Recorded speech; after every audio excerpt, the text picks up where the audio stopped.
Exatamente 8 horas mais 33 minutos. Estamos aqui na ponta da linha com a jornalista, cientista política Priscila Lapa conosco. Bom dia, Priscila. Bom dia a todos os ouvintes. Ok, Priscila. Márcio. Priscila, a eleição de Jair Bolsonaro, que não tinha um grande partido, nem fundo partidário e muito pouco tempo de TV, quebrou alguns paradigmas na política. Como é que está sendo analisado esse pleito presidencial e qual é a força da internet na vitória do candidato do agora presidente Jair Bolsonaro? Olha, realmente a ciência política ela construiu alguns fundamentos sobre eleições de uma forma geral, eleições presidenciais. Então, até então, a gente considerava como variáveis relevantes para eleger um presidente da República algumas estruturas de campanha, como, por exemplo, essa questão que você mencionou, de recursos de uma forma geral, de fundo partidário, ou antigamente as doações de empresas. Um partido que tivesse capilaridade, que significa que seria um partido que tivesse palanques nos estados, nos municípios, e também toda essa questão do tempo de televisão. Isso até então, por que isso eram considerados as variáveis mais relevantes? Porque até então funcionava assim, a dinâmica do nosso sistema político, ela funcionava dessa maneira. Quase todas as eleições presidenciais que a gente teve pós-redemocratização, elas funcionaram com essa estrutura.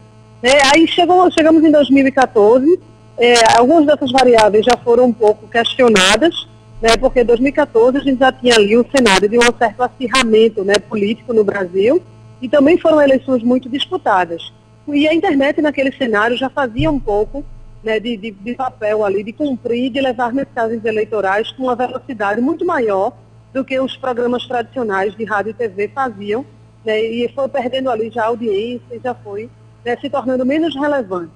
E aí chegamos em 2018 com toda essa força das redes sociais, agora mais do que nunca, não só Facebook, essas páginas, mas também o WhatsApp como um meio de comunicação que hoje ele é praticamente universal, ele conecta pessoas. A gente como consumidor, por exemplo, a gente já utiliza isso como ferramenta de comunicação para a gente adquirir os produtos, para a gente obter informações, e para a política isso chegou em 2018 com toda a força.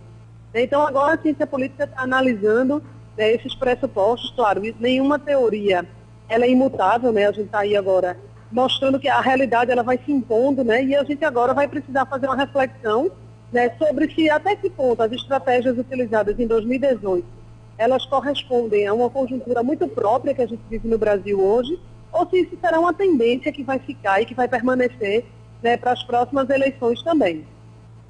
Ok, Priscila. Priscila, quais as consequências políticas da eleição do Jair Bolsonaro à presidência da República? Ela terá maioria no Congresso para aprovar as medidas prometidas em campanha? Olha, a gente inaugura certamente um novo ciclo político no Brasil.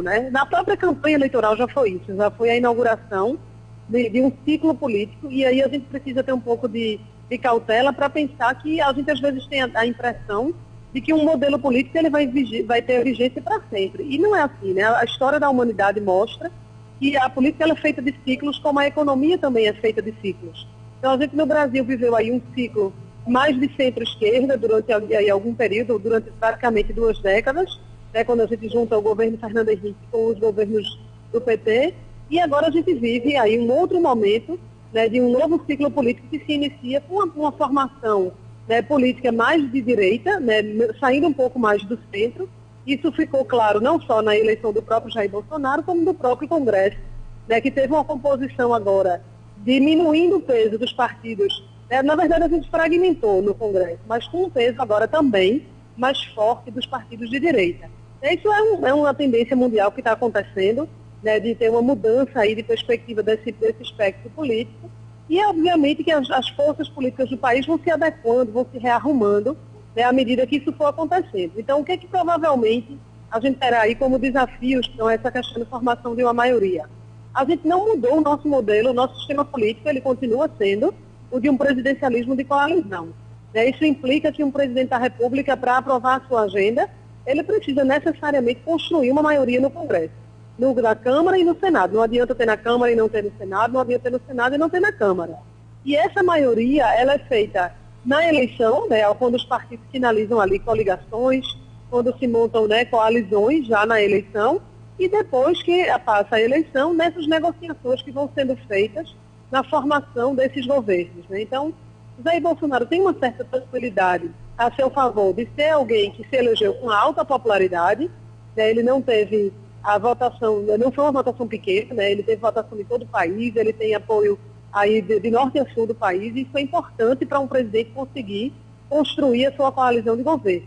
Por outro lado, a oposição também não é tão pequena. A gente teve uma eleição muito acirrada, muito dividida, e aí a oposição também não sai totalmente enfraquecida desse processo. A gente tem aí o PT com o maior número de cadeiras na Câmara, que junto com outros partidos de centro e de esquerda vão formar ali também uma frente de oposição. Então, o que vai exigir do presidente Jair Bolsonaro é uma grande capacidade de articulação política, que não significa necessariamente que ele vai seguir os modelos de presidentes anteriores. Foi muito falado na campanha essa questão de que ele não queria apoio de partidos. Uma coisa é o cenário da eleição, ele pode ter garantido essa eleição realmente sem a participação dos tradicionais partidos do Brasil, como PMDB, como PSDB. Mas ele, para governar, ele precisa dialogar com esses partidos.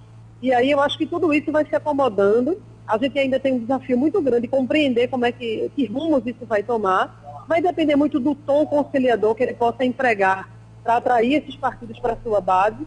Ele não pode agora achar que vive ainda um momento eleitoral, é hora de descer do palanque e pensar agora como presidente da República. Agora quem fala é Antônio. Priscila, bom dia. Bom dia. Priscila, na sua opinião, faltou mais tempo para o candidato do PT ter vencido a disputa? Qual o erro de estratégia na campanha petista, em sua avaliação?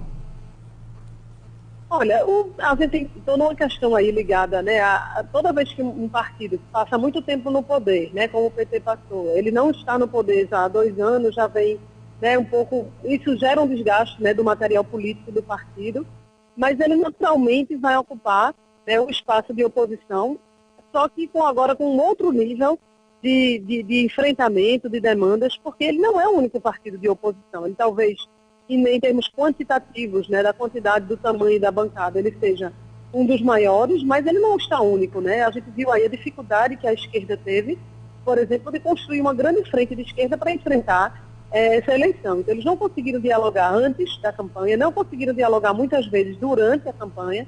A gente viu aí no finalzinho do segundo turno a dificuldade de atrair, por exemplo, Ciro Gomes como uma liderança para apoiar o PT.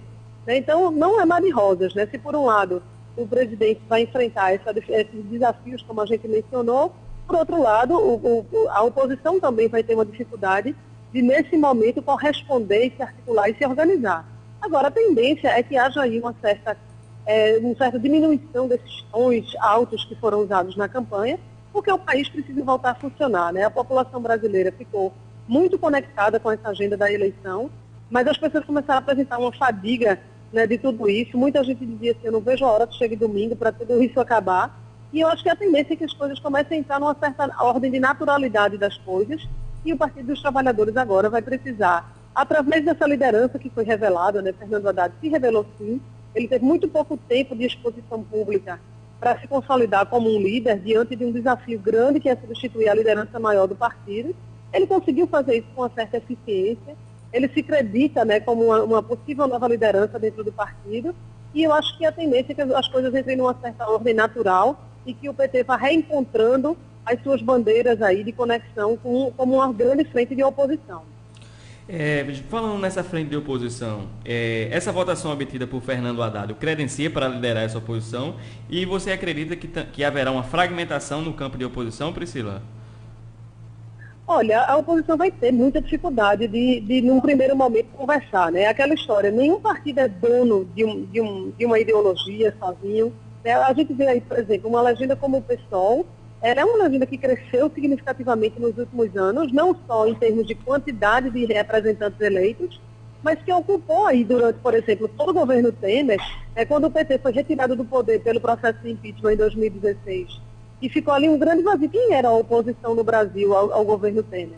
E o PSOL fez um grande trabalho de articulação política e conseguiu, muitas vezes, protagonizar os grandes momentos de oposição. Por exemplo, no debate da reforma trabalhista, né, que aí era um grande debate que acontecia naquele momento entre governo e, né, e sociedade, e ali o pessoal protagonizou claramente, foi o único partido que verdadeiramente combateu no campo das esquerdas, né, com visibilidade, com capacidade de fazer alguma diferença, foi o pessoal. Então ele saiu maior desse processo, ele aprendeu a ser oposição também, e ninguém é dono de nada, né? Então eu acho que vai haver, já tem acontecido aí algumas declarações mostrando que alguns partidos de esquerda pretendem formar uma frente não necessariamente liderada pelo PT. Agora é inevitável, a gente sabe que a política ela tem muito discurso e tem a prática, né? E a realidade vai mostrar que outros partidos trabalham, como é que funciona o Congresso? Votações numéricas. Então, ou os partidos votam de um jeito com o governo, ou eles votam contra o governo.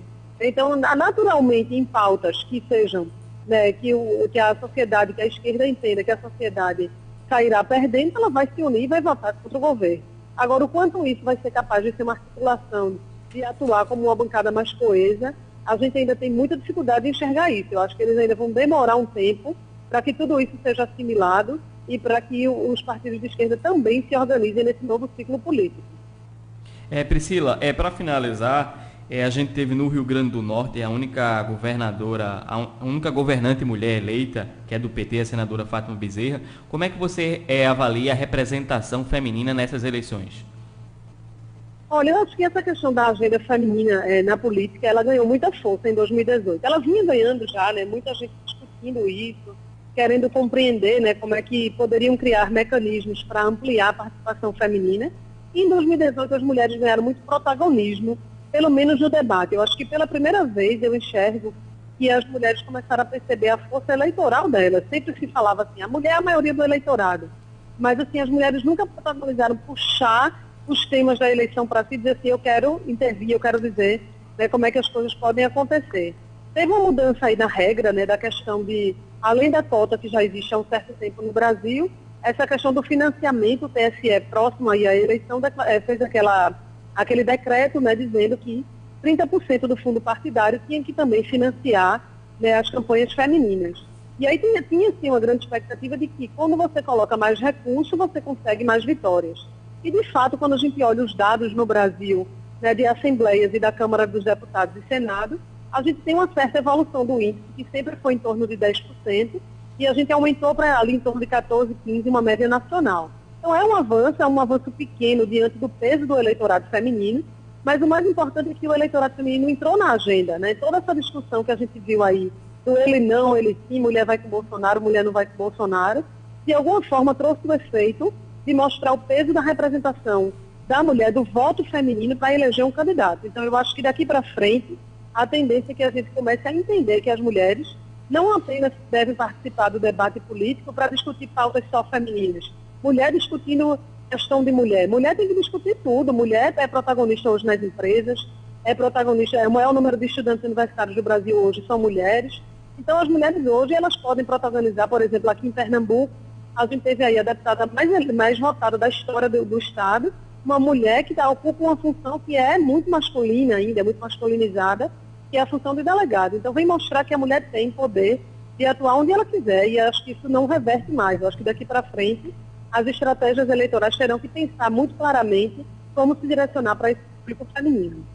Ok, Priscila, muito obrigado por as informações do nosso Bom Dia em Pojuca, aqui na sua rádio Pojuca Online. A gente que agradece a oportunidade e a gente está sempre à disposição. Ok, muito obrigado. Bom dia. Um grande abraço.